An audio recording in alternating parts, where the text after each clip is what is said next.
그동안 잘 계셨어요? 네. 촉발 때문에 지난주에 법회를 쉬었는데요. 오늘은 지난 번에 이제 알아차림하고 그리고 이제 알아차림을 통한 지혜가 어떻게 성숙되고 이런 부분에 대해서 간단히 말씀을 드렸는데, 오늘은 이제 그 두 가지를 좀 종합해서 이 알아차림과 이제 알아차림 수행하는 방법, 그러니까 이제 사념처 수행에 대해서 간단히 말씀을 드리려고 합니다. 이 사념처 수행을 이제 우리가 사념처 수행을 하는 거에는 이제 사마타도 있고 미파사나도 있어요. 근데 이제 일반적으로는 사념처 수행이라고 하면 이제 미파사나 수행을 이야기하는데, 오늘 이제 그 이야기하는 건 이제 사마타가 아니라 이제 미파사나 쪽을 좀 초점을 맞춰서 이제 이야기를 한번 해보려고 합니다. 여러분들이 아마 그 불교를 공부하다 보면 이제 그런 말을 좀 들어봤을 거예요. 특히 이제 조기 불교 공부하는 사람들은 이런 말을 많이 들어봤을 텐데, 이제 개념하고 법 이런 말을 많이 들어봤을 겁니다. 이제 우리가 일반적으로 이야기하면 이제 관념, 우리나라 말로 하면 이제 관념적인 것과 그런 관념을 넘어선 어떤 실상, 실제라고 하는 것, 그 두 가지가 이제 구분이 되는데, 이제 미파사나 수행을 할 때는 이 두 가지를 먼저 좀 이해를 하는 것이 좀 중요합니다. 왜냐하면 우리가 일반적으로 살아가는 방식은 되게 이제 사유, 생각을 통해서 많이 이제 살아가잖아요. 근데 이제 그 생각이라고 하는 것이 발생하는 그 과정을 보면은, 이 생각이 일어나는 데는 그 밑뿌리에 보면 이런 대체로 보면 생각이 번뇌라는 걸 바탕으로 해서 일어납니다. 탐욕을 바탕으로 해서 일어나거나 이제 성냄을 바탕으로 해서 일어나거나, 이제 이 두 가지가 어떤 생각에 이제 대체로 보면 생각이 뿌리예요. 자기가 이제 좋아하는 쪽으로 생각을 하고, 자기가 좋아하는 것에 대해서 생각을 많이 한다거나, 또 싫어하는 사람에 대해서 계속 생각이 움직이는, 이런 게 이제 일반적인 우리의 생각의 흐름인데, 이 생각이라고 하는 게 이제 이런 밑뿌리에서 이런 탐욕이나 성냄이 일어나는 데는 그 밑뿌리에 이제 어리석음이라는 것이 이제 좀 바탕이 되어 있습니다. 그래서 애초에 조금 바르지 않은 방향으로 이제 생각을 보통 하는 거죠. 그래서 그 사물의 본질과는 별로 관계없이 이렇게 이루어지는 경우가 많아요. 생각이라는 것이. 그래서 뭐 예를 들면 어떤 사람을 이렇게 보고 내가 이제 그 호감이 있어가지고 계속 이제 좋아하고 좋다고 생각을 하고 이제 생각을 계속 그런 생각이 이어져 갖고 그 사람에 대해서 나는 좋은 이미지를 갖고 있었는데, 나중에 이제 세월이 지나서 보니까 그 사람이 이제 좀 딴 생각을 품고 있고 약간 사기꾼 같은 그런 모습으로 되어 있는 경우도 있잖아요. 그러니까 이제 이 생각이라고 하는 것이 실제하고 좀 무관하게 일단 하나 어떤 개념이 형성되기 시작하면 그 개념이라는 것이 그 자체적으로 굴러가는 그런 게 있습니다. 그러니까 어떤 사람을 볼 때도 보통 우리가 이제 사람을 만나서 이렇게 보는 것도 보면은, 과거에 이제 한번 이제 보면서 그 처음 만났을 때 그 이미지나 이런 그 관념이 있는데, 그런 관념이 이제 한번 일단 들어오게 되면 그 관념이 또 새로운 생각을 재생산하고 해가지고 실제로 그 관념이 가지고 있는 그 원래 이제 그 관념이 지칭하던 모습과는 전혀 다른 새로운 형태의 막 개념으로 형성이 되는 거죠. 그죠? 그래서 이 개념의 우리가 일반적으로 받아들이는 그 개념의 세계라고 하는 것이 애초에 시작이 그 사물이 가지고 있는 이제 본질적인 모습을 객관적으로 봤다기보다는 자기 주관적인 경험에 의해서 받아들인 게 많다는 거죠. 그러니까 이 주관적인 그 어떤 관점이 많이 숨어 있기 때문에 그런 개념적으로 이제 뭘 본다는 것이 기본적으로 좀 왜곡되어 있는 경우가 대부분이다 이 말이에요. 그래서 이런 개념적인 걸로 이제 이렇게 가다 보면 수학에서 보면 그런 게 있어요. 여러분들이 이제 저는 이제 수학을 전공해서 이제 그런 거를 공부를 해봤는데 우리가 이제 수학이라고 하는 게 어떤 추상화 작업을 하는 거거든요. 사물에서 추상적으로 뭔가 이렇게 받는 아주 공통적인 성질을 이렇게 뽑아내는데 그런 게 이제 주로 하나의 공리 체계가 되는데 그런 걸 통해서 나중에 이제 수학 체계 보면 이 공리 체계를 통해서 공리가 일단 형성되고 나면 그 다음부터 논리거든요. 논리. 실제라기보다는 그 공리 체계를 바탕으로 한 논리만 계속 진행이 되는 거라고 할 수 있습니다. 그러니까 이게 사실은 현실하고 100% 일치한다는 보장이 별로 없어요. 그리고 실제로 어떤 수학자가 어떤 걸 증명을 했느냐 하면 동일한 공리 체계 속에서 나올 수 있는 그 이론 체계가 무한대라는 걸 증명을 했어요. 어떤 수학자가. 그건 뭐냐면 똑같은 어떤 공리 체계라고 하는 건 똑같은 거거든요. 근데 그것을 통해서 나올 수 있는 이론 체계가 무한대다 이거예요. 그러니까 어떻게 보면 이제 그 사물 자체는 하나 그 원래 있는 거는 사실은 단순한 건데 거기로부터 이제 벌어지는 생각이나 이런 거는 굉장히 복잡하게 벌어지고 그 일단 그렇게 생각이 벌어지고 나면 그 다음에는 그 실제와 관계없이 그 개념이 가지고 있는 또 생명력이 있습니다. 그래서 우리가 보통 이런 이제 그 학문이나 이런 게 대부분 보면 이런 개념의 세계에서 이루어지는 게 대부분이거든요. 일단 어떤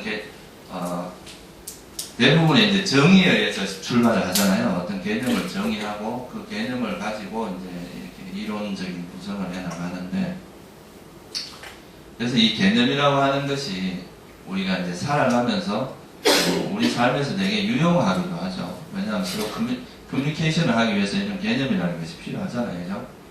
언어를 사용해야 되고 서로가 이제 소통을 하기 위해서는 이런 언어적인 개념을 쓸 수밖에 없는데 또 이 언어라는 것이 한번 딱 이렇게 정해지기 나면 그 다음에는 또 이것이 또 사람들의 인식이나 사유 이런 것을 구속하는 측면이 상당히 강합니다. 대표적인 걸로 뭐 예를 들어서 여러분들이 그냥 아무 관념 없이 만날 때는 아무것도 아닌데 딱 이름이 붙어요. 이것도 이제 하나의 개념이죠. 나는 불교인, 이 사람은 기독교인. 이때부터는 싸우기 시작하는 얘기예요. 개념이라는 그 틀이 나는 기독교인이고 너는 이제 불교인이다 이렇게 하면 서로가 이렇게 부딪힐 수 있는 가능성이 있다는 거죠. 그리고 사실 이 세상도 사실 알고 보면 별것도 아닌데 이념이 다르니까 그것 때문에 우리가 가지도 못하고 생각하는 게 다르니까 북한하고 우리 남한하고 서로 소통도 안 되고 그래야 되잖아요. 사실 그게 우리가 어떤 삶의 관점에서 별것도 아닌 거거든요. 단지 생각이 다른 것 뿐인데 그것이 어떻게 고정화되고 이제 하나의 정착되다 보면 그 우리 삶을 지배하고 오히려 그 개념이 우리 삶을 지배하는 이런 식의 아주 웃기는 상황도 발생을 한다는 거죠. 그래서 이제 이런 개념적인 것이 우리 삶에 도움이 되는 측면을 무시할 수가 없어요. 그렇지만 또 이런 그 관념적으로 만들어진 이런 개념이라고 하는 것들이 태생적으로 좀 그것이 가지고 있는 어떤 문제점, 한계점 같은 게 있습니다. 그래서 이제 제가 수학이라고 자꾸 하는데 우리가 일반적으로 이제 어떤 개념 이런 그 정의를 하는데 정의하는 거에 한계가 있다고 이야기를 하거든요. 수학에서 이제 옛날에는 모든 개념을 정의를 했는데 이 정의를 하다 보니까 나중에는 정의를 하면 문제가 되는 게 발생을 하는 거예요. 예를 들어서 뭐 집합을 뭐의 모임이다 이렇게 정의를 하고 나니까 모든 집합의 집합 이렇게 하니까 이 말 자체가 모순이 되는 거예요. 모든 집합의 집합하면 그 안에 모든 집합이 들어가야 되잖아요. 그죠? 그런데 또 새로운 집합이 생기잖아요. 그러니까 그래서 이런 이제 언어가 가지고 있는 이런 한계점 때문에 나중에 이제 이런 모든 것을 정의하는 게 아니라 그걸 이제 공리 체계로 활용을 해서 정의를 하지 않고 받아들이는 거죠. 공리라는 게. 그렇게 하는데 이 개념이라는 것이 이제 태생적으로 어떤 개념을 정의하기 위해서 다른 개념을 가져와야 되기 때문에 결국은 돌고 돌다 보면 자기 언어가 반복되는 그런 이제 오류가 발생을 한다는 거죠. 그래서 이제 이 개념을 활용은 하지만 이 개념을 벗어나는 것이 또 굉장히 중요한 부분입니다. 그래서 이제 불교 수행에서 특히 위파사나 수행에서는 우리가 이런 관념의 세계에서 일단은 좀 벗어나서 실제 상황을 보자. 이게 이제 어떻게 보면 위파사나 수행의 주제다라고 할 수 있습니다. 내가 예를 들어서 손을 이렇게 움직입니다. 이 손을 움직이는 걸 보통 우리는 관념적으로 내가 손을 움직인다 이렇게 이야기를 하죠. 그죠? 내가 손을 움직인다 이렇게 이야기를 합니다. 그런데 실제 상황을 보면 이 손이라는 것이 움직임이 있어요. 손의 움직임 그리고 이 움직임을 아는 마음이 있는 이 두 가지가 실제 상황입니다. 예를 들어서 자동차가 굴러간다 이렇게 개념을 하지만 실제 상황은 엔진이 피스톤 운동을 하는 그게 실제 상황이잖아요. 그죠? 근데 우리가 그걸 이제 개념적으로는 자동차가 굴러간다 이렇게 하면서 이 자동차라는 실체가 마치 있는 것처럼 생각을 한단 말이에요. 우리 사람의 어떤 그 존재도 마치 실제 상황에서 보면 내 손의 이 물질의 움직임과 이 움직임을 아는 내 마음이 실제 상황이 실제로 있는 거란 말이에요. 근데 이걸 우리는 뭐라고 이해하느냐면 내 손이 움직인다 이렇게 표현한단 말이에요. 그러면서 이제 마치 이런 그 움직임 속에 나라고 하는 실체가 있는 것으로 보통 생각을 한다는 거죠. 이렇게 만약에 되면은 그 나라고 하는 것에 대한 어떤 집착 이런 거를 버리기가 어렵습니다. 그래서 이제 우리가 어떤 이 세상이 존재하는 어떤 실제 상황을 진리를 이해하기 위해서는 일단은 이런 개념 지어지기 이전에 우리가 이런 이름이 붙기 이전에 그 어떤 실제로 어떻게 보면 사물이 존재하는 형태를 이해하는 것이 굉장히 중요하겠죠, 그죠? 일단 이름이 붙기 이전에 그 상황, 그 이름을 붙이든 안 붙이든 이걸 움직임이라고 붙일 수도 있고, 뭐 영어로 moving이라고 할 수도, 그러니까 움직이고 있는 moving이라고 할 수도 있어요. 그렇지만 이거 자체가 이름을 붙이든 안 붙이든 이 물질의 움직임이 있다는 이 사실은 분명한 거잖아요, 그죠? 이것을 어떻게 이름을 붙이든 간에. 그러니까 이런 개념이 붙기 이전에 그 어떤 실제로 그 사물이 존재하는 그 상태, 그것을 우리가 보는 것, 그것에 이제 거기로부터 출발하는 게 이게 이제 위파사나 수행의 시작입니다. 그래서 이런 상태를 보는 것을 우리가 뭐라고 하냐면 법을 본다 이렇게 이야기를 합니다. 이제 빨리어로는 이걸 이제 담마 법이라고 그러고 이제 개념을 빠냐띠라 그러거든요. 이제 개념을 본다 이렇게 이야기를 하는 거죠. 그래서 이제 우리는 개념에 의해서 편리하게도 살아가지만 이 개념에 의해서 왜곡된 것이 엄청나게 많다 이거예요.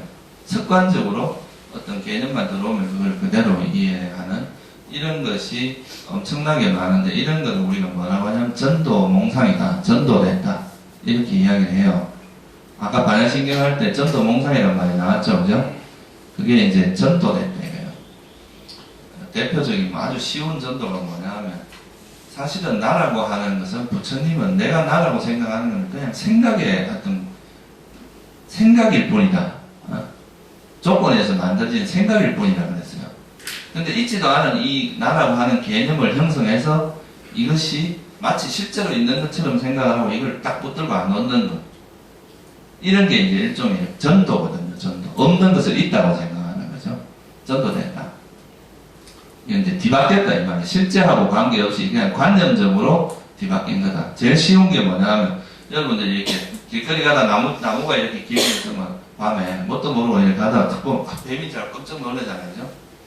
이런 것도 우리가 이제 되게 초보적인 인식에 의해서 여러 비슷한 걸 뱀이라고 벌써 인식을 했기 때문에 그 비슷한 걸로 보면 이렇게 쉽게 그렇게 인식을 할 수 있다. 이런 게 다 왜곡이거든요. 그래서 이제 이런 그 개념에 의해서 왜곡된 것을 버리기 위해서는 그 개념 어떤 이름이 붙여지기 이전의 어떤 상태, 그 실상이라고 이야기를 하죠. 그걸 실제 존재하는 어떤 모습, 그것을 이제 보는 것이 되게 중요한데, 그 실상을 보면은 이 실상이라고 하는 게 실체라는 개념하고 좀 다릅니다. 실체라고 하는 것은 이제 변하지 않는 뭔가를 이야기하는데, 이 실제 상황이라는 건 뭐냐면, 우리가 예를 들어서 제가 지금 여러분들한테 손을 움직이는 이 마음, 이거에 따라서 내 마음이 움직이는데, 또 그러다가 내가 또 생각이 달라지면 또 그거에 대한 생각으로 움직인단 말이에요. 그죠? 이건 실상은 변하고 있습니다. 계속 상황의 조건에 따라서 변하고 있는 것이, 그게 실제로 뭐 실체로서 존재한다 이런 개념하고 좀 다릅니다. 그래서 그 실상을 아는 것이 중요한데, 그거를 보도록 이제 우리가 계속 노력을 하는 것이 비파사나 수행인데, 이 실상을 보기 위해서는 전제되어야 될 조건이 몇 가지가 있어요. 첫째, 이제 좋아하고 싫어하는 마음으로부터 벗어나야 됩니다. 이 좋아하고 싫어하는 마음이 있으면 실상을 볼 수가 없어요. 왜? 자기가 보고 싶은 걸 보려고 하지, 자기가 보고 싶은 걸 보려고 하지, 보기 싫은 걸 보려고 하지 않습니다. 사람들은 아름다운 여인을 보면 습관적으로 아름답다 이렇게 생각을 하지만, 그 여인의 몸속에 숨어있는 똥이라든가 오줌이라든가 그 내장의 지저분함을 보려고 하진 않습니다. 근데 그것도 분명히 실제로 있는 상황이거든요. 그죠? 그 사람의 몸에 아름다운 겉모습만 있는 게 아니라 그 속을 들여다보면 그런 똥, 오줌, 그런 뭐 윗속에서 소화되지 않은 음식들, 가래, 침, 뭐 이런 것들이 다 있단 말이에요. 마음속에, 아니 우리 몸속에. 그럼에도 불구하고 그 겉모습만 보고 속은 안 보려고 한다 이 말이에요. 이런 게 다 이제 실상을 보는 그 한쪽 부분만 보는 거잖아요. 그죠? 그래서 탐욕과 성냄이라는 이런 이제 집착이나 싫어하는 마음이 있으면, 또 내가 보기 싫은 건 안 보려고 합니다. 대부분의 사람들이.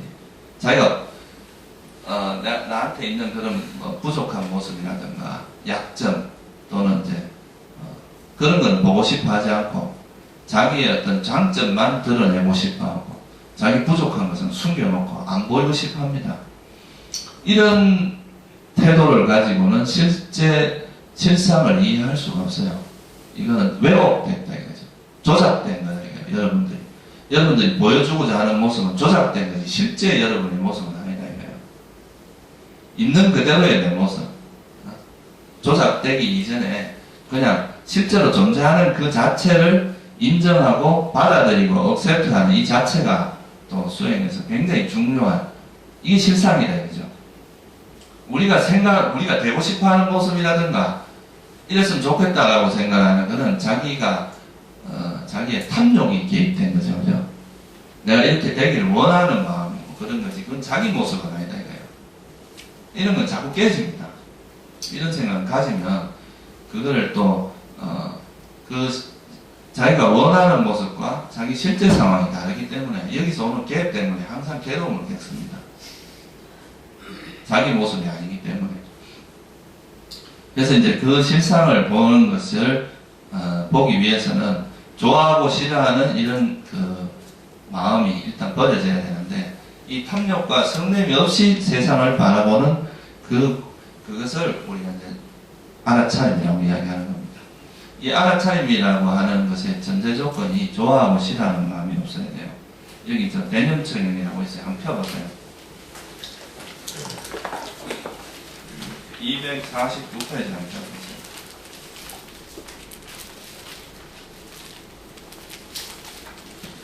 거기 보면 이제 무엇이 네 가지인가 이렇게 쭉 나오는데, 몸에서 몸을 관찰하며 머문다. 여러분도 몸에서 몸을 모르고 살진 않잖아요. 그죠? 여러분들도 여러분 몸이 움직이는 걸 다 알고 삽니다. 근데 왜 이걸 몸에서 몸을 관찰한다 이렇게 말을 하느냐? 그 뒤에 보면 이렇게 나와요. 그 세상에 대한, 뭐 한번 읽어보세요. 세상에 대한 욕심과 싫어하는 마음을 버리면서 근면하게 분명히 알아차리고 마음 챙기는 자 되어 머문다. 이렇게 나오죠. 그죠? 나머지도 똑같습니다. 느낌을 모르는 게 아니란 말이에요, 여러분들. 그죠? 근데 왜 이런 말을 하느냐? 세상에 대한, 여기서 세상이라고 하는 것은, 본질적으로 말하면 오온을 이야기합니다. 오온. 그러니까 물질과 정신, 온 이런 걸 이야기하는 거죠. 그래서 이런 현상을 볼 때 그게 뭐가 안 들어간다 된다고 했어요. 욕심과 싫어하는 마음을 버리고, 이거 빨리어로는 위네야, 로케, 아위자, 도마나상이라고 이야기합니다.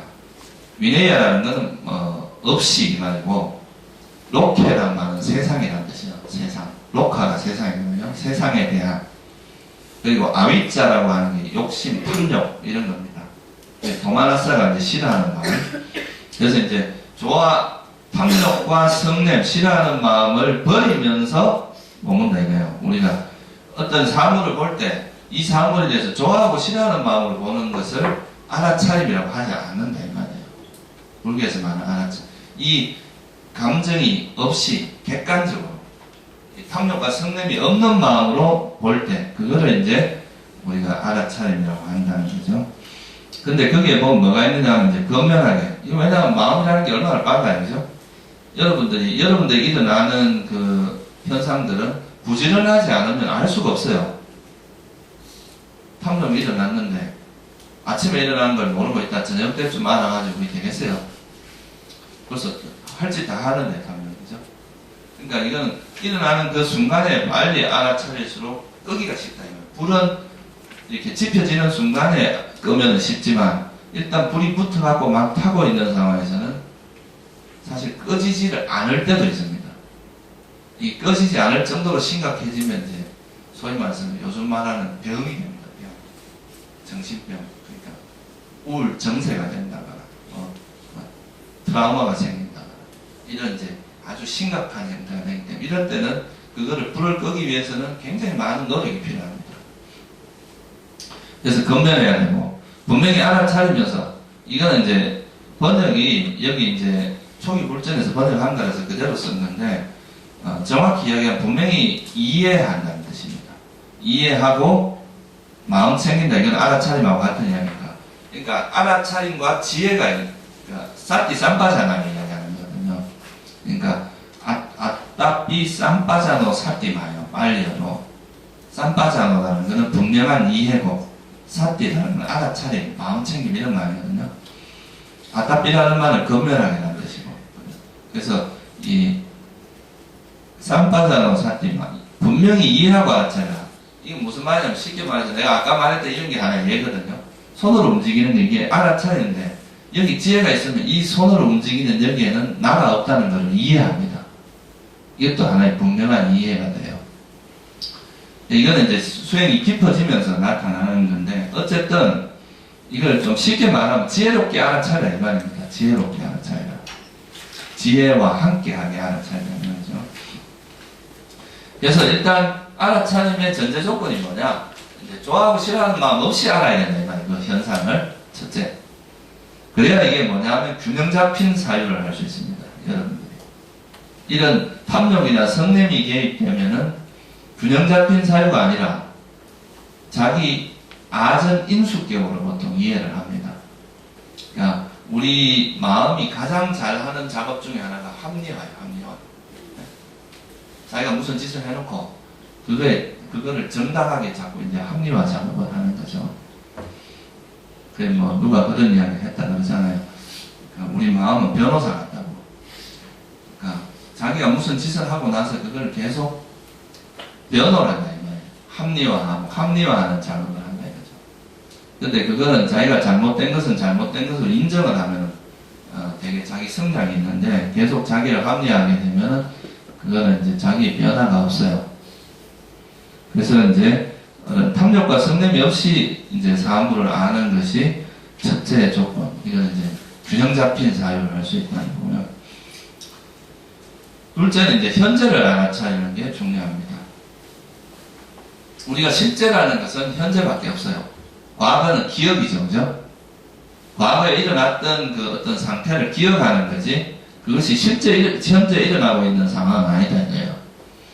그래서 기본적으로는 현재를 알아차려야 되고, 그 현재를 알되, 아까 말했듯이 이 생각이 개입되면은 뭐가 돼요? 이건 개념적인 알입니다, 이게 개념. 우리가 가지고 있는 어떤 사고의 틀에서 본다, 이거예요. 그러면 이거는 여러분들이 지금까지 보던 그 어떤 사고의 틀을 그대로 유지하는 거지, 실제로 수행을 한다고 말하기는 어렵거든요. 일시적으로 자기 사고의 틀을 중지할 필요가 있어요. 생각을 멈추는 필요가 있죠. 그러기 위해서는 이제 어떤 사물을 알 때 그 사물에 대한 생각을 멈추고 그냥 그 사물이 있는 그대로 아는 연습을 해야 된다 이 말이에요. 예를 들면 이 시계가 있어요. 우리가 이 시계를 보면 보통 우리는 습관적으로 시계라고 하면서 그 시계라는 걸로 그냥 뭔가 시계라는 걸로 알면 그만인데 그냥 이런 게 있다는 걸 아는 걸로 끝나면 그만인데 이 시계는 마음에 들고 마음에 안 들고 이런 생각이 움직이게 되면 이거에 대한 분별이 일어나면 그때부터 또 자기 원래 가지고 있던 그 생각의 틀을 그대로 움직이게 되는 거죠, 그죠? 이러면 이건 이제 수행이 아니라 자기 생각노릇입니다, 이 말이에요, 생각노릇. 관념의 세계로 또 빠져든다, 이 말이에요. 근데, 예를 들어서 내가 이제 걸어갈 때 걸어가는 움직임을 알아차리는 거. 이거는 그냥 현재 있는 상황을 아는 거잖아요. 그때 일어나는 마음을 아는 거. 이런 것도 실제 상황이죠, 그죠? 그런데 이런 것을 그냥 그대로 이렇게 아는 작업을 첫째는 해야 돼요. 이 생각이 움직이기 이전의 상태를 그냥 순간순간 알아차리는 이 연습. 이게 이제 알아차림 수행의 시작입니다. 이 생각이 없이 여러분들은 뭘 하는 게 되게 익숙하지가 않아요. 그리고 우리는 너무 관념이라는 것에 이제 길들여져 있기 때문에 생각 없이 뭘 안다 이 말 자체가 되게 어색한 말이죠. 잘 이해가 안 되는 말이고. 근데 예를 들어서 제가 이렇게 손을 이렇게 움직이는 거 이걸 여기에 주의를 기울이고 이렇게 봐보세요. 이 손의 움직임을 그냥 여기에만 주의를 기울이면 이 움직임을 생각은 지금 하고 있지만 이 움직임을 그대로 알 수는 있잖아요. 그죠? 뭐라고 분석하는 생각 없이도 이제 알 수 있잖아요.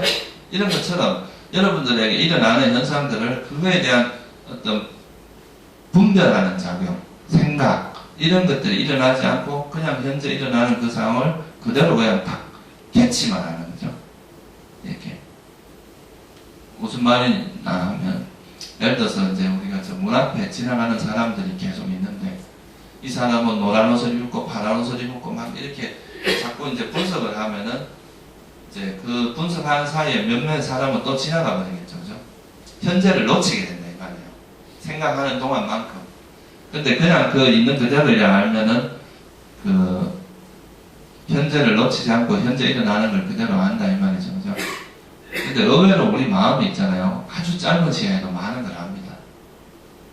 뭘 모를 것 같지만 순간순간 이렇게 해도 그게 우리가 그 사물에 대한 기본적인 인식은 다 하고 있는 상태입니다.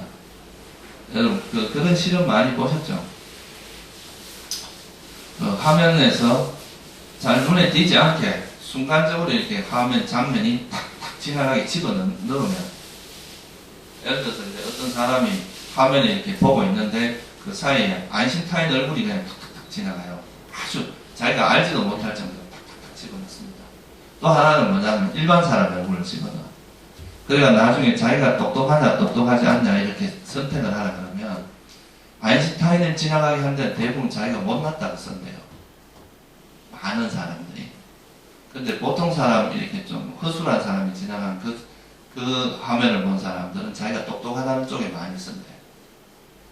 그러니까 눈에 보이지도 않고 탁탁 지나가는데도 굉장히 뭔가 이렇게 우리는 벌써 그런 판단이 들어간다는 거죠. 그죠? 그러니까 여러분들이 생각을 안 하면 우리가 아무것도 모를 것 같다 생각하시면 그렇지 않아요. 순간순간 이렇게 아는 것만으로도 사실은 많은 정보를 우리가 파악을 하고 있다는 거거든요. 이 생각이 움직이면 움직일수록 왜곡이 많이 됩니다. 많은 왜곡이 일어나요. 그러니까 아주 초보적인 상태에서 그 대상을 알수록 그 현상에 가깝습니다. 그 실제 상황에 가깝다 이 말이에요. 무슨 말씀인지 이해가세요? 그래서 이런 이제 우리가 불교 수행을 한다는 건 어떤 면에서는 패러다임을 바꾸는 거거든요. 그러니까 어떤 사고의 틀이나 인식의 틀이 바뀌는 건데 그렇게 하기 위해서는 기존의 틀을 답습을 하면 그건 절대 안 바뀌어요. 그러니까 이런 생각이 없이 세상을 바라보는 이런 것도 굉장히 새로운 어떤 패러다임이거든요. 그 실상을 보게 하는 그게 이제 윗바사나 수행에서 그래서 첫째는 과거 미래로 돌아다니는 거, 이건 현재를 벗어나기 때문에 이건 또 생각노동입니다. 실제하지 않는 걸 여러분이 인식을 하려고 하면 그건 뭐에 의해서밖에 이루어질 수 없어요. 생각밖에 없다 이 말이에요. 생각으로 다 이루어지는 거단 말이에요. 근데 초보자들이 보통 하는 생각은 일반적으로 그게 쓸모있는 생각이 많지 않습니다. 처음에는 대부분이 탐욕과 성냄을 바탕으로 일어나는 생각이기 때문에 부처님은 이런 생각을 빡반자, 망상이라고 했습니다. 그래서 이런 것들은 우리에게 별로 도움이 되지 않아요. 그러니까 이런 빡반자가 없는, 처음에는 생각 없이 이래 하는 걸 하다 보면 생각 없이 뭔가를 한다는 것은 결국은 이제 예를 들어서 이 시기에 우리가 호흡 명상을 할 때 호흡에 대해서 자꾸 생각을 하면 어떻게 되겠어요? 고요함이 생기겠어요? 안 생기겠어요? 안 생기겠죠? 자꾸 생각이 움직일 거란 말이에요. 그죠? 근데 그냥 이 호흡 자체를 단순하게 호흡을 아는 마음만 지속하면, 그냥 호흡을 단순하게 내가 뭐 호흡이 있다는 것만 아는 거죠. 이렇게 하면 삼매가 형성됩니까? 안 됩니까? 삼매가 이루어지죠, 이거는. 생각이 안 움직이니까. 그죠? 마찬가지로 우리가 대상은 변하고 있지만 이 대상 자체를 순간순간 이 대상을 단순하게 알아야 된다 이 말이에요. 단순하게 알면 그 자체가 일종의 사마디가 형성이 되는데 이런 걸 우리가 뭐라고 하냐면 찰나산매라고 합니다. 이 순간순간의 대상에 대해서 생각이 많이 움직이진 않는데 이 순간순간 이 대상을 알고 있어요. 그러니까 되게 초보적인 인식으로서 끝나지, 그냥 단순하게 이 대상을 알지 이거에 대해서 생각이 움직이지 않게 하는, 분석하거나 분별하는 그런 식으로 이제 알아나가는 것이 또 알아차림의 중요한 부분입니다. 그래서 여러분들이 막 생각이 움직이면 일단 기본적으로 망상이라고 생각을 하세요. 우선에는. 그러니까 이 생각이 움직이면 빨리 현재, 예를 들면 이제 현재로 오는 거 제일 좋은 건 자기 몸에 대한 관찰이거든요. 그래서 다시 실제 상황으로 돌아와야 돼요. 이 생각은 실제가 아니라 말 그대로 상상의 세계다. 상상의 세계. 실제가 아닙니다. 그래서 이런 상상의 세계로 움직일 때는 빨리 돌아와서 실제 상황으로 돌아온다 이 말이에요.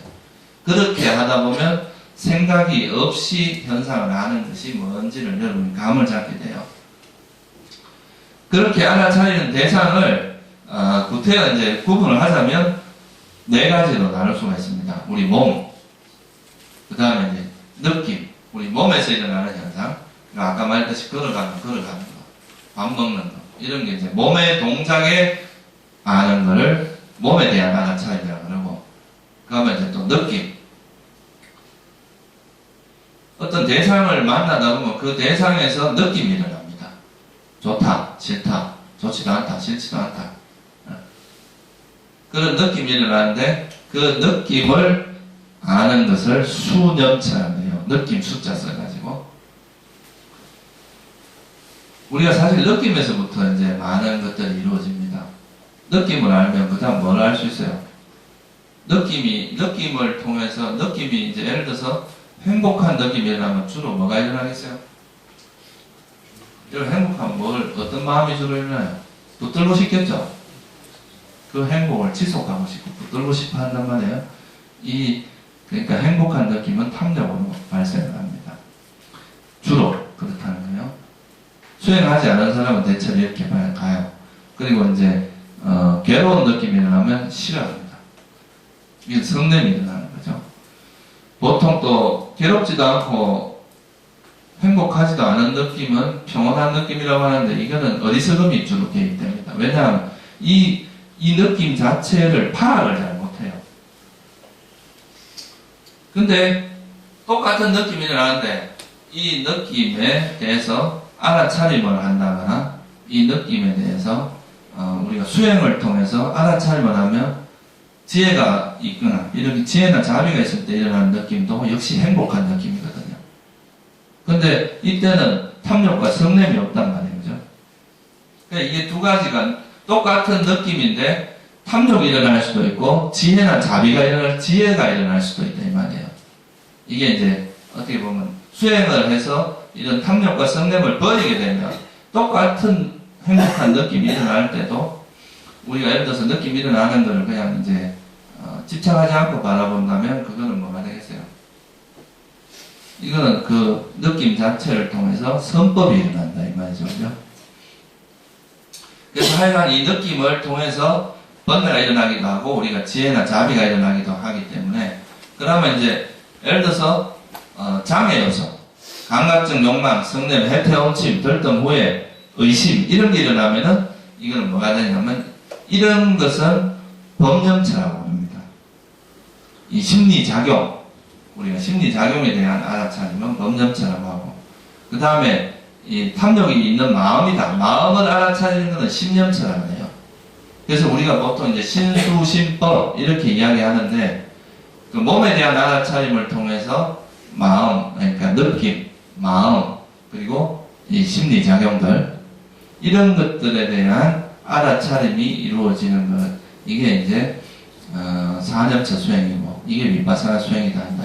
근데 이런 걸 알아차릴 때 아까 말했듯이 현재 지금 이 순간에 일어나는 걸 알아차려야 되고 여기에 생각이 개입되지 않도록 하고 탐욕과 성냄이 들어가지 않아야 된다 이 말이죠. 알아차림이 있다 보면은 이제 알아차림이 잘 되고 있다는 것은 그런 상태이기 때문에 그러면은 알아차림이 잘 되고 있으면 1시간 예를 들어서 30분이 잘 되면 그 마음 자체가 고요해집니다. 그럼 이렇게 예를 들어서 걸어가는데 아무 다른 번뇌 없이 걸어가는 것만 딱 있다. 그러면 그 걸어가는 그것만 알아차리면 돼요. 그러고 나서 나중에 이렇게 내가 돌이켜서 한 뭐 10분쯤 걷고 나서 경행을 하고 나서 돌아보니까 이 걷는 거에는 정말 단지 걷는 것과 걷는 것을 아는 마음만 있을 뿐이지 아무것도 없더라. 이렇게 이제 반조를 하게 되면 그런 것에 대해서 무아의 지혜도 생기게 되겠죠. 그죠? 그래서 이런 이제 알아차림이라는 것은 아까 말했던 그런 생각 없이 현재를 알아차리고 탐욕과 성냄이 없이 알아차리는 건데 그 알아차림의 대상은 신수심법 4가지가 있겠죠. 근데 이 4가지가 완전히 따로 분리됐다고 말할 수는 없어요. 자, 예를 들어서 예를 하나 들어보면 내가 지금 그 시계를 잡았어요. 시계를 잡을 때 시계라는 여기서 잡을 때 오는 이 시계 지금 잡아보니까 이게 약간 서늘한 느낌이 있습니다. 이 서늘하다고 하는 거는 이게 일종의 4대 중에서 뭐냐 하면 화대라고 해요. 차고 뜨겁다 이거는 불의 요소라고 이야기를 하거든요. 그거를 아는 거예요. 그죠? 근데 이게 차니까 좀 싫은 느낌이 일어날 수 있잖아요. 불만족. 그나마 그 싫은 느낌은 뭐에 해당하겠어요? 느낌은 뭐예요? 수념체죠. 그러면 내가 이 싫은 느낌을 이걸 알면서 싫은 느낌을 아는 건 또 뭘 알게 된 거예요? 또 수념체가 이루어진 거죠. 그죠? 그러니까 싫은 느낌이 일어나면서 이거 마음에 안 드네. 참 짜증난다. 이렇게 하면 또 뭐가 되겠어요? 그런 짜증나는 마음이 일어나는 걸 봤다. 그럼 뭐가 되겠어요? 심념체죠. 근데 그 짜증나는 마음이 요렇게 대상을 싫어하는 작용을 하는 어떤 마음, 심리작용을 딱 보면서 이게 바로 성냄이구나 라고 안다면 이건 법념체가 되겠죠. 그죠? 그러니까 사실은 내가 이걸 잡는 이 하나의 행위 속에서 4가지 대상에 대한 알아차림이 자연스럽게 이루어지죠. 그죠? 내가 뭐 선택하고 이런 거예요. 마음이 움직이는 대로 관찰을 하면 그죠? 그 움직임에 따라서 내가 관찰하는 방식에 따라서 사념처 수행이 그대로 된다 이 말이에요.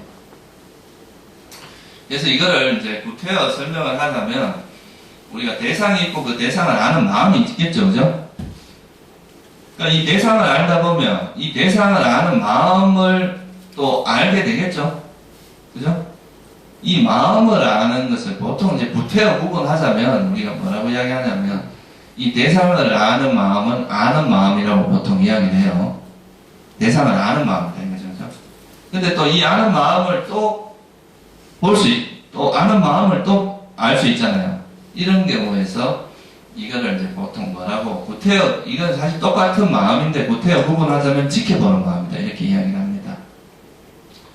그러니까 어떤 현상을 아는 건 이제 이게 있으면 이걸 아는 마음도 있는데 이 마음 이 시계를 아는 이 마음이고 이 마음을 또 지켜보는 마음이 있을 수 있다. 그죠?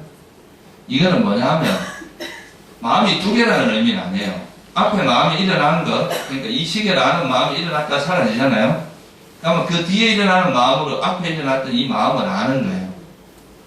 무슨 말인지 이해가시죠? 이렇게 아는 것을 지켜보는 마음이다. 이렇게 구태여 표현할 수는 있다는 거예요.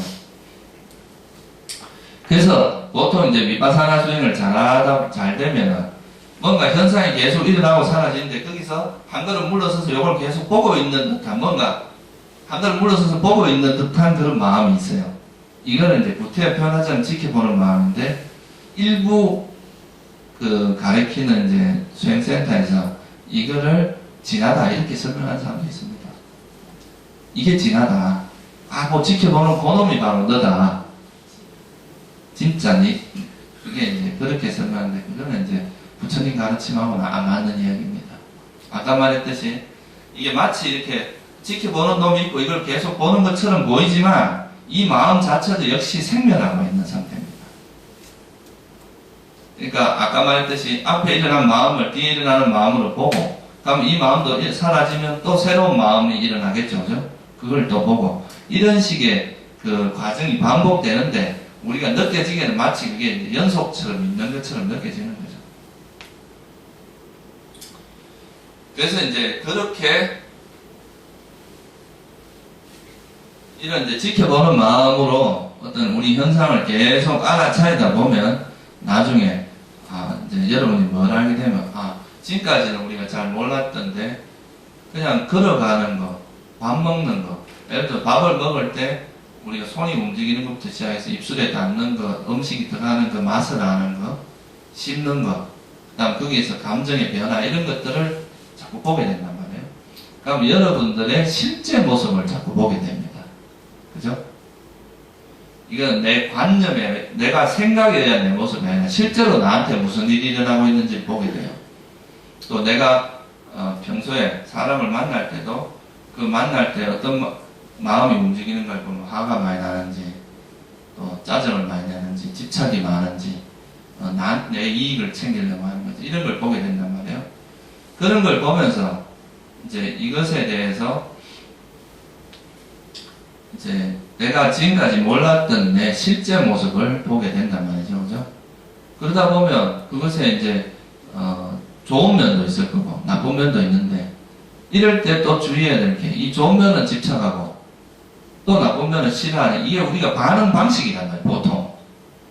그러니까 이런 상황에서도 항상 그 상황을 아는 마음에는 좋아하고 싫어하는 마음이 들어가면 항상 이거는 그 패러다임처럼 이해를 해야 됩니다. 어떤 현상을 볼 때 그것이 설사 내가 수행해서 좋은 결과가 나타나도 좋아하고 싫어하는 이런 마음이 개입되면 안 된다 이 말이에요. 그래서 수행을 하다 보면 나한테 좋은 모습도 있고 안 좋은 모습도 있는데 좋은 모습은 취하려고 그러고 안 좋은 모습은 이거 막 보기 싫다 안 왔으면 좋겠다 이렇게 생각하는 거는 기존에 여러분이 하는 방식과 똑같은 방식입니다. 세상을 살아가는 방식과. 근데 수행하는 사람이라면 그렇게 보는 게 아니라 좋으면 긍정적인 모습은 긍정적인 모습으로 그냥 이해를 하고 안 좋은 모습은 또 이런 게 있구나라고 이해를 하고 말아버려야 돼요. 그래서 그렇게 이해를 하다 보면 이런 것에 이제 부정적인 모습의 위험성을 이해를 하게 되거든요, 여러분들이. 이거 위험하구나. 이런 게 있을 때 내가 고통스럽고 내 마음을 계속 괴롭게 해나가는구나. 이걸 알면 이 부정적인 거는 나중에 버릴 수가 있겠죠, 그죠? 근데 이제 긍정적인 면 같은 경우는 이건 좋은 거니까 앞으로 계속 개발되도록 노력을 하면 되겠죠, 그죠? 그렇게 해서 이제 사람이 점점 부정적인 요소는 자꾸 버려지고 좋은 쪽은 자꾸 이제 성장을 하고 이러면서 사람들이 정신적으로 성장을 하는 거죠. 근데 이런 노력을 안 한 사람들은요, 세속적으로 아무리 지위가 높거나 세상에서 아무리 이제 알려지고 또 권력을 가지고 돈을 많이 가졌다고 해도 생각하는 건 정말 유치하고 어린애 같을 수도 있어요. 실제로 우리 지금 요즘 드러나는 그런 게 되게 많잖아요. 돈이 어마하게 많은 재벌들이 세금 같은 거 안 내려고 해외에다 재산 도피하고 이런 것들은 사실 그 사람들이 아무리 마음 같지만 정신적으로 보면은 굉장히 유치한 그거거든요. 우리 사회에서 돈을 벌었으면 사실 그 회항을 할 줄도 알아야죠. 그게 다 우리 사람들의 서민들의 뭐 그런 걸 가지고 다 돈을 번 거잖아요. 그죠? 그럼 그런 게 또 세상에 환원되고 이럴 줄도 알아야 되는데 그 한 푼도 남한테 안 주고 그냥 자기가 평생 살면 얼마나 살 거라고 그런 거 챙겨놓으면 안전할 거라 생각하지만 그것이 오히려 화근이 돼서 말년에 그 어떤 명예도 잃고 돈도 잃고 그런 일이 발생하잖아요. 그죠? 또 아무리 나이가 들어도 여러분이 탐욕을 다스릴 줄 모르면 그 젊은 여자에 대해서 끌떡거리는 이런 마음은 없어지지 않습니다. 이건 나이가 든다고 해서 없어지는 게 아니에요. 그건. 아무리 나이가 들어도 자기 마음에서 닦지 않은 사람들은 또 그 짓을 한단 말이에요. 나이 들어서. 그러니까 이제 그런 것들을 우리가 자꾸 쳐다보다 보면 나한테 이제 부족한 면을 자꾸 이렇게 채워나가고 그거는 그런 마음들을 또 다스리는 방법을 여러분들이 터득하게 됩니다. 근데 이 다스리는 방법은 사실 이제 세 가지로 이야기를 할 수 있는데 처음에는 지켜보는 것을 해야 돼요. 처음에는 이 현상 자체를 있는 그대로 보는 연습을 해야 됩니다. 여기서 내가 조작을 가하려고 하면 안 돼요. 아, 요거는 내가 계속 있었으면 좋겠다. 요거는 없었으면 좋겠다. 이게 아니라 그냥 있는 그대로의 모습을 일단 그대로 보는 작업이 필요합니다. 그리고 나면 그 다음에는 이 현상에 대한 이제 이해가 되거든요. 아, 이런 것들은 나에게 유익하고 이런 것들은 유익하지 않고 이런 이해가 되기 시작을 하면 아까 말했듯이 여러분이 이제 지혜가 이제 생기게 됩니다. 그러면 자연스럽게 이런 이제 내가 원치 않는 것을 버리게 되고 원하는 것은 저절로 개발되도록 하는 이런 이제 노하우를 터득을 하게 되는데 근데 이제 여기서 여러분들 이제 하는 그게 되게 이제 여기 이 수행의 과정에서는 또 이제 많은 지혜가 필요해요. 사실. 그러니까 때로는 지켜보다가 또 이제 어떤 번뇌가 계속 반복되고 이럴 때는 이 지켜보는 게 어느 정도 되면 아까 말했듯이 이제 지켜보는 게 잘 된다는 건 찰나상매가 형성이 됩니다. 그럼 우리 마음이 고요해진단 말이죠. 그죠? 그 고요해진 상태에서 생각을 하는 것은 굉장히 유익한 생각이 돼요. 이런 거는 이제 우리가 바른 사유라 그러죠. 발정도에서.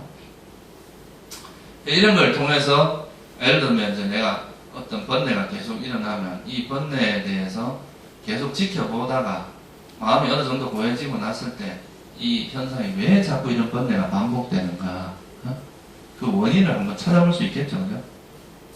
그러면 그 원인을 그냥 괴로워 죽겠다라고 하는 이런 건 그냥 망상에 불과한 거고 마음이 고요한 상태에서 그 원인을 찾는 거는 좀 깊이 있게 찾을 수가 있어요. 그럼 그 원인을 분석하면 아 내가 이런 조건에서 주로 화를 내는구나 하는 걸 알게 되거든요. 그러면 이 원인을 버리면 번뇌는 쉽게 버려집니다. 근데 이 결과 자체를 버리려고 하는 건 어려워요. 그래서 이제 이 조건을 파악하게 되고 이거는 나중에 여러분들이 이제 12연기 같은 거를 좀 공부를 하시면 어떤 조건에서 이런 번뇌가 발생하고 이런 거에 대한 부처님 가르침이 있는데 이거를 좀 이해하면 이런 걸 적극적으로 활용할 수가 있어요. 이 지혜를. 그래서 이제 이런데 이거를 이제 활용할 때 그러면 이제 지켜보다 보면 그런 고요한 마음 상태에서 현상을 다시 들여다보면서 아 이런 거는 이렇게 유익하고 이런 건 유익하지 않구나라고 이해하면 이러면 이제 지혜가 생긴단 말이에요. 이게 이제 알아차림과 지혜라고 하는 그 부분입니다. 그러면 이 지혜를 가지고 이제 적극적으로 활용을 하는 거죠. 하나 예를 들어 보면은 지금 어떤 사람이 과거의 어떤 그 상처 이런 것들에 의해서 계속 지속적으로 고통을 받을 수가 있잖아요. 그죠? 이런 경우는 여러분들이 이제 지혜 중에서 이런 과거의 실체가 없다는 측면을 파악을 해야 됩니다. 과거에 일어났던 일은 하나의 그 기억일 뿐이다 이거예요. 그게 실제로 존재하는 실체라기보다. 그러면 이것이 그냥 과거에 지나가 버린 하나의 어떻게 보면 무상한 것이고 실체가 없는 공인데 우리가 왜 여기에 자꾸 이렇게 할 거냐 이렇게 바라보면 그거는 이제 무아를 무상이나 무아를 관함으로써 그 번뇌를 버리게 하는 방법이에요. 그죠? 이런 것도 하나의 지혜라는, 이런 지혜를 통해서 버릴 수가 있습니다. 근데 모든 것을 이런 식으로만 접근을 하면 안 돼요. 이 불교는 그래서 불교가 어려운 거죠. 단편적으로 접근하는 거예요. 또 어떤 사람은 자기가 악행을 저지르면서도 그 악행의 위험성을 모르는 사람이 있잖아요. 그죠? 그런 경우는 인과를 간주를 해야 됩니다. 아, 내가 이런 악행을 하면은 이것은 나중에 나에게 큰 불이익이 온다. 죽어서는 악체에 떨어질 수 있고 살아서는 그걸로 인한 고통이 있다. 이렇게 그 위험성을 이해하면 그 내가 지금 하는 그런 악행에 대해서 안 하게 될 거 아니에요. 그죠? 그러니까 우리가 적용하는 것을 너무 과거 상황에서 이제 막 그런 과거에 저지른 악행 이런 거에 대해서 막 힘들어하고 있는 사람한테 너 그 과보가 있어. 그러니까 과보가 있으니까 그 위험성을 봐야 이러면 더 고통스러워집니다. 이건 자기 과거의 그 어떤 그런 행위에 대해서 후회가 더 심해지고 고통을 더, 그럴 때는 이런 인과를 만족하면 안 돼요. 그때 과거의 것은 지나가 버린 하나의 현상이다. 이렇게 봐야 그거에 대해서 마음이 편해지고 놓아지거든요. 그러니까 지혜도 적절히 활용을 해야 된다. 무조건 단편적으로 무조건 인과다. 모든 것은 네 업 때문이야. 막 이렇게 한다거나 이런 것은 굉장히 어리석은 접근 방식입니다. 그래서 그 상황에 맞게 그 이제 단편적으로 불교에서 말하는 지혜는 균형을 잡는 거라고 할 수 있어요. 한쪽으로 너무 강해질 때는 그 반대쪽의 균형을 잡아줌으로써 그거를 중화시키는 과정이다. 이렇게 말할 수도 있거든요. 여러분들 집착이 너무 강하다. 그거는 그 대상에 대한 애착, 집착이 강할 때는 이 대상에 대해서 부정적인 면을 보게 함으로써 중화시킨다 이 말이에요. 그러니까 여인을 너무 아름답게만 보는 사람한테는 그 여인의 부정한 걸 보게 해서 그 집착을 버리게 만드는 이게 부정관이거든요. 중화시켜준다 이 말이에요. 화가 너무 많은 사람한테 그 사람의 장점을 보게 합니다.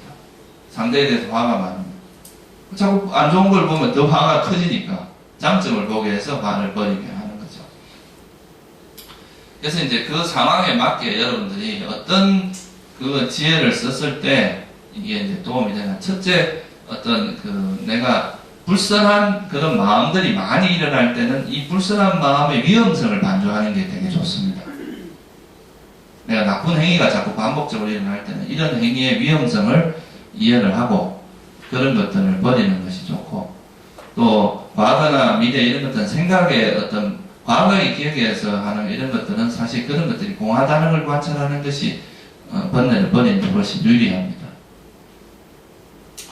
그렇게 해서 이제 지켜보는 그 과정을 이제 충분히 거치고, 그러고 나서 이제 마음이 좀 고여지면 또 그런 거에 대한 항상 내가 관찰로 끝나게 되면 이거는 별로 사실은 관찰로 끝나지 말고 어느 정도 이제 마음을 지켜보고 나면 그 지켜본 거에 대해서 한번 반조를 해보는 게 좋습니다. 아, 내가 해보니까 이래 걸어가는 알아차림을 하니까 아, 그때는 진짜 걷는 것만 있었지 아무 걷는 자가 없더라. 또는 아, 해보니까 이 걷는 게 그냥 내 발이 걷는 게 아니라 그냥 발의 움직임이 있을 뿐이다. 또는 뭐 우리가 사람과 이렇게 만졌을 때 세수를 하는데 이렇게 타치를 할 때도 뜨겁고 차가운 것이 있었던 거지, 이것이 뭐 찬물, 뜨거운 물 이런 게 아니라 거기서 오는 감각 이런 것이 있을 뿐이다. 뭐 이런 거를, 그러면 이거는 아, 이게 우리 몸이라고 하는 건 4대로 이루어져 있구나, 이런 걸 한번 반조해 본다거나 그런 걸 통해서 이제 지혜가 자꾸 성장을 하는 거거든요. 그래서 우리가 말하는 지혜라고 하는 것은 현재 실제 상황에서 이루어져야 된다는 거죠. 여러분이 앉아서 내일부터는 절대로 내가 화를 안 내야지, 이게 생각입니다. 근데 실제 그 화가 나는 상황에 부딪혔을 때 화가 안 날까요? 내가 오늘 하루 종일 앉아 하루 종일 화 내야지 다짐을 해요. 그런다고 그 다음에 화가 나는 상황에 부딪힌다고 화가 안 나요? 그건 아니란 말이에요. 그러니까 실제 자기가 부딪히는 그 삶의 문제 속에서 그거를 발견을 했을 때 그게 이제 의미가 있다는 거죠. 그래서 그 실전에서 연습을 많이 하고 그 실전에서 내가 화를 어떻게 극복했고 어떤 문제를 해결했고 이런 것들을 이제 주위 도반들하고 같이 대화도 나누고 나 이렇게 하니까 이래 되더라. 그런 거를 이제 좀 인터뷰도 하고 그렇게 하면서 그 순간순간에 이제 그런 거를 극복하는 이런 이제 지혜를 조금씩 익혀 나가다 보면 여러분들이 자유롭게 이런 상황을 헤쳐나가는 이런 이제 노하우를 익히게 됩니다. 사실 이걸 뭐 이제 자세하게 설명을 하려면 되게 오랜 시간이 필요할 텐데 기본적으로 이제 여러분들이 이걸 좀 이해를 하시고요. 첫째, 간단히 내가 요약을 해드리면, 첫째는 실제를 봐야 됩니다. 실상. 여러분, 개념의 세계에서 벗어나야 돼. 이 생각 노름을 빠지면요, 평생 이 생각에만 빠져서 있다가 일생을 마칩니다. 그래서 이제 이런 개념의 세계를 벗어나서 실상, 자기 실제 모습을 봐야 해요. 왜곡된, 조작된, 어떻게 내 어떤 욕심에 의해서 만들어진 내 모습이 아니고, 실제 내 모습을 봐야 됩니다. 내 모습이 어떤 모습인지 그것이 좋든 싫든 그 모습을 보는 거는 이제 뭐 좋다 이거예요. 그 봤다 하더라도 그것이 좋다고 기뻐하거나 싫다고 괴로워하지 말라 이거죠. 좋든 싫든 여러분들의 모습입니다. 그거를 그냥 있는 그대로 받아들이고 인정하는 것이 굉장히 중요합니다. 그것도 어떻게 보면 내 모습을 봤는데 또 그 내 보기 싫은 모습이 있다고 해서 괴로워하고 이런 거는 또 똑같은 어떤 삶의 패턴을 반복하는 거단 말이죠. 그래서 그걸 있는 그대로 보고 거기서 그걸 이해하려고 노력하는 거예요. 그 나의 모습을 있는 그대로 이해하고 이해를 하다 보면 거기서 저절로 부족한 거는 채워지고 이제 긍정적인 요소는 이제 개발이 되는 거란 말이죠, 그죠? 그렇게 해서 여러분들이 이 수행을 하는 거는 실제로 자기 어떤 마음의 변화가 이제 이렇게 자기 마음을 바라보면서 그 마음을 이해하고 거기서 문제점을 이렇게 극복을 하다 보면 여러분 스스로가 변화가 일어납니다. 그리고 이게 진짜 불교를 만난 큰 이익입니다. 그런데 그냥 뭐 이런 지식으로 머릿속에서 이것도 일종의 지식이라는 건 관념 노름이거든요. 그렇게만 한다면 그게 여러분 삶에 실질적으로 크게 이익이 없을 수도 있어요. 그래서 생활 속에서 여러분이 계속 자기를 지켜보면서 자기 마음의 변화, 그러니까 이거 마음을 잘 지켜봐서 이 마음이 이런 번뇌에 오염되지 않도록 탐욕과 성냄, 특히 탐욕과 성냄에 오염되지 않도록 하는 그런 노력을 꾸준히 하시면 분명히 큰 이익이 있을 거라고 생각합니다. 네, 여기 마칠게요.